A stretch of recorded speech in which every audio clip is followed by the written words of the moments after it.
अस्सलाम वालेकुम वरहमतुल्लाहि वबरकातुहू अऊज़ु बिल्लाहि मिनश शैतानिर रजीम बिस्मिल्लाहिर रहमानिर रहीम वल अस्र इन्नल इंसाना लफ़ी खुस्र इल्लल लज़ीना आमनू व अमिलुस सालिहात व तवासौ बिल हक़्क़ि व तवासौ बिस सब्र। सामीन हजरात, इसका तर्जुमा समाअत फरमाएँ। वल अस्र, ज़माने की कसम।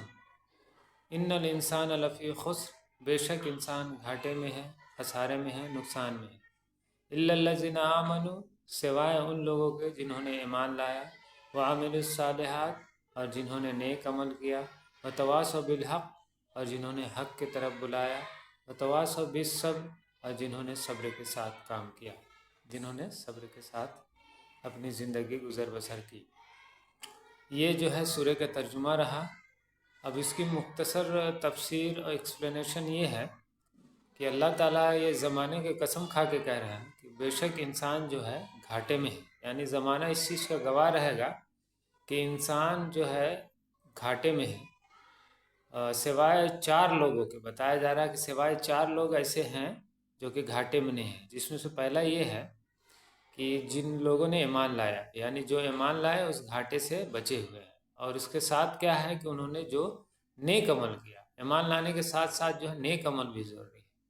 उसके साथ साथ क्या है, ये दो चीज़ें आ जाती हैं, आप ईमान ले आते हैं, उसके बाद नेक अमल भी करने लगते हैं, तो उसके साथ साथ क्या है कि लोगों को हक़ के तरफ बुलाना है। हक़ क्या है और बातिल क्या है, ये चीज़ों को बताना है और हक़ की तरफ लोगों को बुलाकर लाना है। अब जो है ये इन तीन चीज़ों में जो परेशानी होगी, यानी ईमान लाने के बाद जो परेशानी होगी, नेक अमल करने में जो परेशानी होगी, हक़ के तरफ लोगों को बुलाने में जो परेशानी होगी, उसमें सब्र करना है। ये सब्र वाली चीज़ भी होनी चाहिए, बेसब्रा नहीं होना है।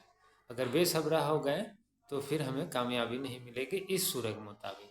अब रही बात कि जो है इन सूरह में चार शराइत पाई गई है कि चार शर्त का होना एक इंसान के लिए ज़रूरी है, वरना वो घाटे में रहे। पूरी इंसानियत में इन्नल इंसान लफ़ी, बेशक इंसान घाटे में है। ऐसा नहीं कि सिर्फ मुसलमानों का कहा जा रहा है, पूरी इंसानियत। ये चार चीज़ें होनी चाहिए। ये चार चीज़ में अगर एक भी छूट जाता है, अगर हम ईमान ले आते हैं, नेक अमल भी करते हैं और हक़ की तरफ भी बुलाते हैं, लेकिन बेसब्रा हो गए, सब्र नहीं करते हैं किसी चीज़ पर, तो पर भी अल्लाह के नज़दीक जो है हम नुकसान में होंगे, घाटे में होंगे। अल्लाह से जो हम पूरी उम्मीद नहीं कर सकते हैं, वहाँ अल्लाह के यहाँ पकड़ होगी। इसी तरह जो है हक़ की तरफ नहीं बुलाया, सब्र से काम लेते रहे लेकिन हक़ की तरफ नहीं बुलाया लोगों को, फिर भी हम कामयाब नहीं। या फिर नेक अमल करते हैं, हक़ की तरफ बुलाते हैं और सब्र भी करते हैं, लेकिन ईमान हमारा सही नहीं है, तो ऊपर भी जो है हम कामयाब नहीं हो पाएंगे, नुकसान में होंगे और अल्लाह के नज़दीक जो है पकड़े जाएंगे। तो अब देखनी है बात कि जो है हमारे अंदर ईमान कितना है, नेक अमल कितना करते हैं, हक़ की तरफ कितना लोगों को बुलाते हैं और सब्र से कितना काम लेते हैं।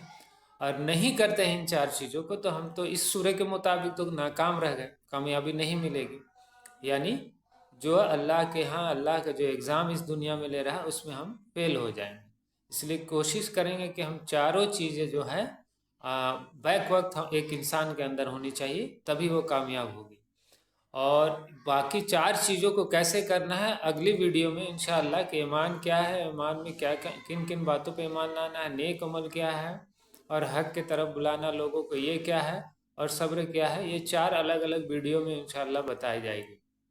क्योंकि ये सूरह छोटी तो लगती है, लेकिन माने के एतबार से इतनी बड़ी है कि इसमें घंटों बात हो जाएगी, लेकिन घंटों की वीडियो जो है वो बर्दाश्त भी नहीं होती है वीडियो।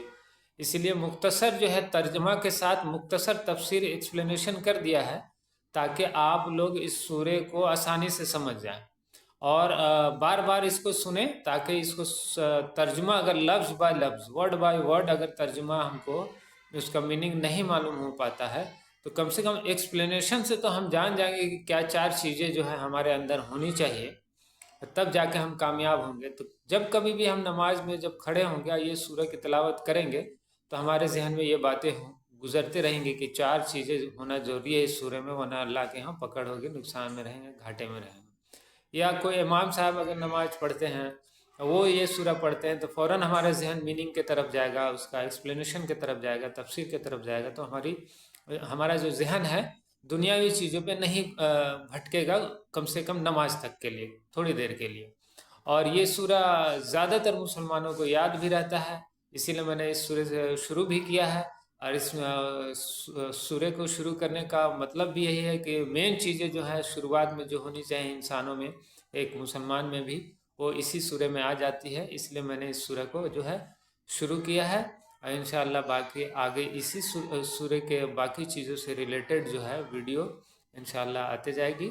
उसको आप निहायत गौर से सुनेंगे, एक नहीं, 2, 3, 4 पूरे तरीके से सुनते जाएं, मीनिंग और उसकी तफसीर जो है याद कर लें। जज़ाकल्लाह खैर।